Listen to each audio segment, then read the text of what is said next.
So Cameron, just to refer back to contribute, obviously there's this idea of when you're playing or even when you're busking, which we'll come on to in a second, that you like the idea that people sort of contribute to the act. How do you interpret that and like? Well, basically, contribute or however you want to say it, basically was it's just the development of my show and how I sort of started dancing more during playing, because I always used to, you remember me from our band days, I used to jump around and go crazy, and that's really that's good, but it has been done before massively by so many bands. Sort of a given, isn't it, really? It is, yeah, and if you don't jump around, well, I mean, it depends. I mean, with rock music, I really think there needs to be a little bit of energy going on there. But I did a lot of busking, I think it was last summer, loads, and I was just very much sort of stand there, play guitar and sing, and then towards the end of my sort of busking show I sort of just moved around a little bit, and I started doing exactly what I did on stage with my band, just by myself on the street, which was just go absolutely mental. And I got more crowds, and then these kind of jumping around I started to do throughout the whole set, really, and then people started calling me other buskers. This was actually when I used to play right down by the river. Yeah, right down by the river opposite the Tate. They don't allow buskers there anymore, unfortunately. That's a shame. It is a real shame. It's a real tourist trap as well. Absolutely massive tourist trap, and this is a lovely photo that one of my fans took of me. And as you see, I was actually dancing away there, and I should do a lot of that. And the buskers around the place and the street performers in this area used to call me the dancing guitarist. And I thought about that, and I saw a lot of street dancers, and I started speaking to them while I was out busking and doing what I was doing, and they taught me some moves, and they showed me how to do some other things, and I sort of picked it up. I picked it up quite quickly because I always loved movement to music, and I practiced and practiced and practiced, and now this year for the summer, and I've just sort of really started properly. I've got some good moves under my belt, like side gliding and all the different glides, because I think they work very well. Yeah. And I like the idea that it's almost a trick gliding and moonwalking, because it's obviously there's an illusion going on. It's almost like magic that you can slide across the floor without any movement, and it's that illusion that I think is absolutely phenomenal. It does make people go, whoa, it's wicked, and that is that's the thing about dancing. The more you make people go, whoa, and the more I used to do that, the more people would contribute more to my busking show, and I kind of got these songs together, and the songs I've been working on for a long time anyways. They do cover a lot of styles, actually. It's not just like, a blues album. Yeah, there are some that are definitely a bit more kind of like, not poppy, but definitely. No, definitely. There's nothing wrong with that. More like crooner songs. Yeah, and like, definitely. they're quite catchy. There's some more punky ones, like we were mentioning Evolution. I mean, my favourite's actually The Doctor. The Doctor, I remember that from the RS days, the RS days. No, I just think that when I play it, I just think, my God, that is like, it's a mean song. It's really it's just like a twist on a very traditional blues riff, really. Yeah. And that's a lot of my songs. I love old blues traditional riffs that no one owns, that loads of people use, like C6 Steve, and they've been used throughout the time of history, and it's not just the 12 bar, it's just like maybe a lick from a particular 12 bar, like John Lee Hooker may have used, or whoever, Fleetwood Mac or any of these greats. And what you do is you just take that and you just put your own twist into it. You put the space between the notes slightly differently, or you do this or you do that, and you make it your own. Yeah. And a lot of my songs have that kind of bluesy vibe, because they've got a lot of those riffs involved, But in that album, I really don't feel that an album should necessarily be one genre. I think a band that is you could argue definitely that it's one of the most successful bands in history, the Beatles. They never stuck to a genre, really. They did loads of different things on an album. They'd have loads of different styles, and I wanted to kind of. Not a lot of artists do that, and I think that they should, because when you ask someone what kind of music they're into, the majority of people don't go, oh yeah, I'm into death metal, or I'm into punk, or I'm into rock, or this, that, the other, I'm into dance music. Most people say everything nowadays. Anyway, most people say I'm into everything. It's become like a really horrible cliche. People go like, "Oh yeah, my music taste is really eclectic." I really hate the word eclectic. Yeah. But like, this does sort of cover an awful lot of ground. Well, I'm into all the genres, really. I'm into everything. I'm into reggae. I'm into punk. I'm into rock. Obviously, blues is my number one. But I'm also into jazz, soul, and funk, and everything.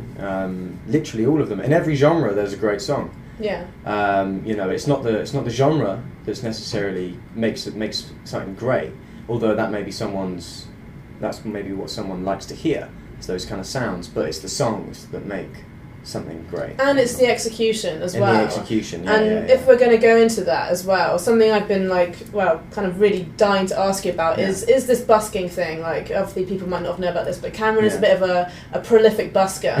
And I was sort of wondering about your busking and how you structure it. And it seems like it's the kind of method of performance that you almost prefer to gigging. I actually really kind of do, and it's just such a good test because you've got no rhythm section because I busk alone. So I do this very sort of dirty blues kind of set with a lot of fuzz and it's not G here, it's actually the other end of the room, but I use a PA, a small PA system. I just whack the bass up on it. It's a busking amp, and it's actually a QTX, and it's just what I do is I put my pedals through it, and I've got some real good fuzz pedals that are real analog kind of fuzzers. And I get that real dirty blues sound, and I obviously dance around to it, I think it works really well, and I get some really big crowds, bigger than I've had. I mean, when you gig in London, when you do your first kind of few gigs, and if you've been gigging for 2 years or whatever, the gigs you play, sometimes there is a lot of people there, sometimes there isn't a lot of people there. Now, as a performer, I don't mind. I play to any whatever. I love it. I just love playing. But obviously, the audience where there's loads of audiences, you just feel fantastic, and I get more bigger audiences when I busk as opposed to when I gig. My busking audiences, I play sometimes in front of 300, 400 people in Leicester Square. It's fantastic. The crowd really adds up, and it feels great.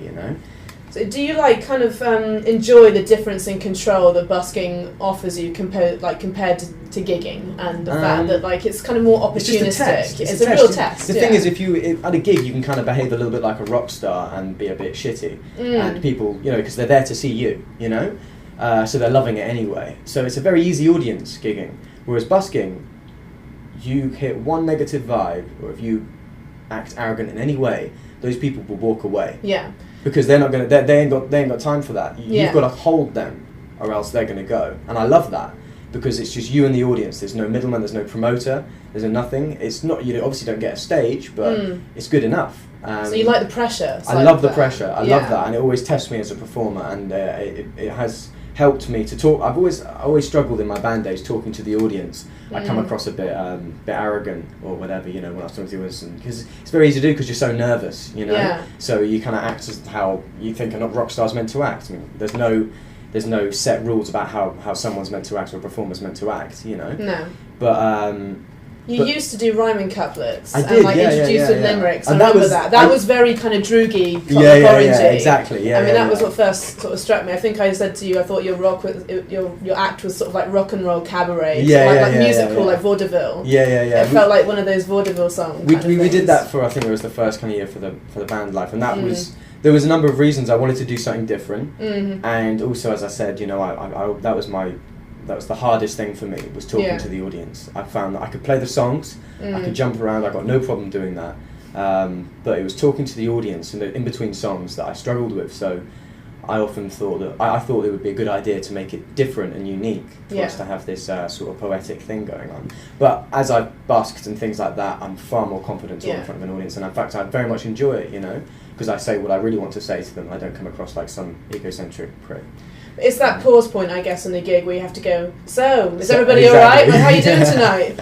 Cool, this one's called blah, blah, blah. And I guess when you're busking, people, like you said, it's more like opportunistic. And I imagine you obviously have busking hotspots, and maybe you sometimes target those sort of touristy areas, but sometimes, definitely. Because otherwise you might be just playing to a park bench or something like that. Where are your busking hotspots? My busking hotspots are definitely Leicester Square. That's one of my main places I go to. How often do you go there? Oh, I go there roughly about 3 times, depending on the week. I mean, if it's rainy, obviously I can't busk, but usually about 3 times a week I go there. But I might mix it in, I mean, Camden have got a real problem with buskers at the moment. They're not allowing a lot of buskers, and I started busking in Camden when I used to live there. But they've kind of stopped people busking there. There's never really been a licence, I don't think, but the police have really cracked down on it, which is not...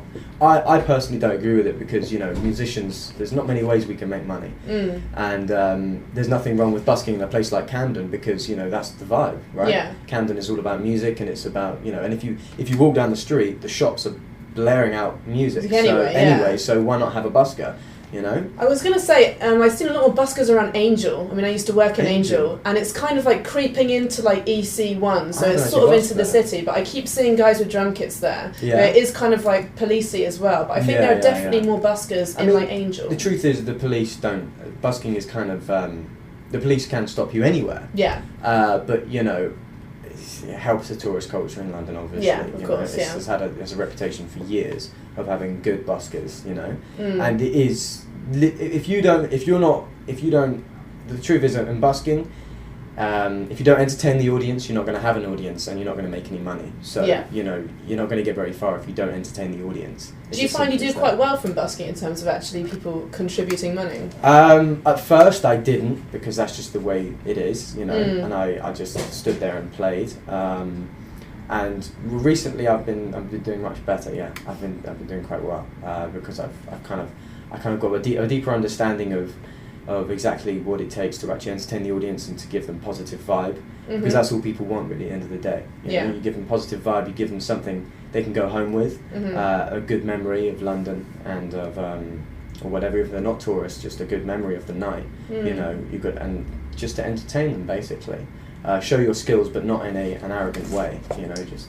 Have you ever entered busking competitions? There were a few around. Like I can't remember. I'm looking to. Yeah, and I've entered. I've sent. I don't know if I'm actually entering, but I've sent off something into the Roundhouse open mic competition, which is a similar kind of thing. You know? But I am looking into going into busking competitions next year, and especially in America. Oh wow! I'm looking. That's cool. That's what I'm actually looking to do next year. I'm trying to get into those American festivals. So that's kind of your immediate plan. I know you said just between our takes that you were interested in doing an electronic album. Tell me more about that. Well, electronic music, as I said, I'm into all ranges, different styles and different genres of music. There's a phenomenal band, electronic band, if you will, or duo called Justice, with their album, which was called Cross, which I absolutely love, and that opening track, which is called Genesis. It's just so phenomenal, and their inspirations is rock music and like heavy metal and things like that, and you can hear it, you know. And what I'm actually looking to do is actually start my own electronic album. It's going to be very similar to that kind of vibe, where it's rock but it's electronic music, you know, with a rock kind of vibe. Have you ever listened to Crystal Castles or Suicide? I don't. The thing is, I don't actually know a lot of electronic music because it's not really my thing. But I've got a lot of. I know a lot of producers. I used to do a lot of session work, singing over house tracks and things like that. Okay. So I know a little bit, but I'm learning more, and I'm going to actually do an electronic album in the future. Crystal Castles, they're like from Canada. They had a kind of a connection with Justice, I think. Really? I think maybe they sort of were on tour together, or they were sort of lumped in together, despite the fact that I think obviously Justice are French, aren't they? Yeah, they are French. And Crystal Castles are Canadian, but you should check out a band called Suicide from the 70s, because the lead singer of Suicide, Alan Vega, is the lead singer in my fantasy band. I'll definitely check that out. I'll definitely. And I do have a fantasy band, in case you're wondering, because I'm that sad. And it is something I think There's nothing sad about that. There's nothing sad about that too. But no, you should check out Suicide. They came out of like the sort of 70s, mid 70s New York art punk kind of like phase, and I think you'd quite like them. I definitely would if it's that check kind it out. That kind of thing. But what's new in terms of gigging? I mean, what's the immediate plan, I guess, for sort of promoting Contribute and everything like that? Well, I mean, I'm going to continue doing just standard kind of gigs around London, and I'm going to keep on doing that for a while. When's the next one? The next one is the 18th this month, it's at the 12 Bar, and then I got one after that. I got 2 gigs in May. I got one at the Workshop in Dalston, and I've got another one in New Cross Inn. Exactly, Cool. Yeah. Because we've actually, BSTV have secured a live music night, and we have the last Thursday of every month. Oh, wicked. So we would love you to play in either June or July, depending on Yeah, definitely. I'm free, and I'm free both those months. I'm going to start looking for more gigs soon, and you know, I'm going to be looking for some quite big gigs if I can. You know. But I'm gonna. What my real plan is to get to America. I'd like to go around there for the summer and do some festivals, you know, and maybe some festivals in the UK while I'm still here, you know. But I'm I'm looking to go through Europe and America and take my music elsewhere, really. Great. Yeah, so I'm just building up my showreel. And you'd be touring by yourself, or would you be? Who would? I would be touring by myself. This is the scary thing. I mean, I'm gonna play gigs with a drummer, and I'm gonna so I can show that. But really, I'm just at the moment I'm busking. I'm practicing just so I can do this all by myself, like a dancing C6 Steve, if you will. You know, that's my attitude. You know, because that's how we're going to brand you from now on, a dancing C6 Steve. Because you see, the thing is, I love those old kind of blues guys. I saw a guy ages ago. His name was Catfish Keith. There's so many of these blues guys who just play by themselves, Delta. Yeah. You know. And C6 Steve had a real fuzzy sound, and I love that fuzzy sound. When he performed on Jules Holland. And that was the moment that broke him. It was a phenomenal performance. Yeah. And I would love to do something very similar, but obviously I'd love to move around, you know, because the music just makes me move, and I know the dance moves, and I'd love to. That's my kind of signature act, I suppose. You know. But yeah, I mean, Jules Holland's kind of it used to be really good for showcasing new bands, but now it's kind of it's sort of hit and miss. Well, I don't know. I mean, everyone's got their own opinion about music at the moment. For me, I'm not massively the British music scene. Well, the whole Western music scene is not.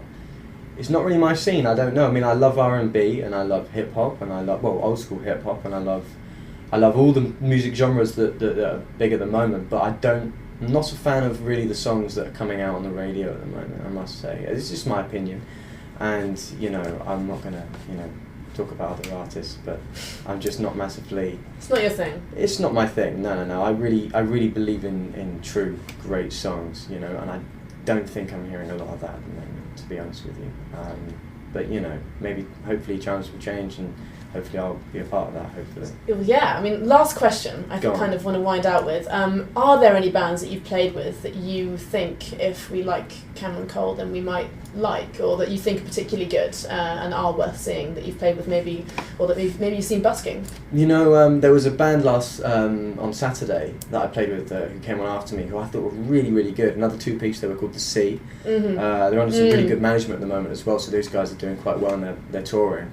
I think they are absolutely phenomenal two-piece, you know. They play like surfer kind of blues. Like surf rock. Yeah, it's maybe we'll try and get on the bill with you then in New Cross. Yeah, it'd be fantastic. That would be absolutely fantastic. Yeah. Cool. Well, thank you so much for inviting us here to the studio and for giving up your time. And, well, wishing you all the very best with everything you do. Thank you very much, Kate. Thank you very much. And the same to you. Cheers. Thank you.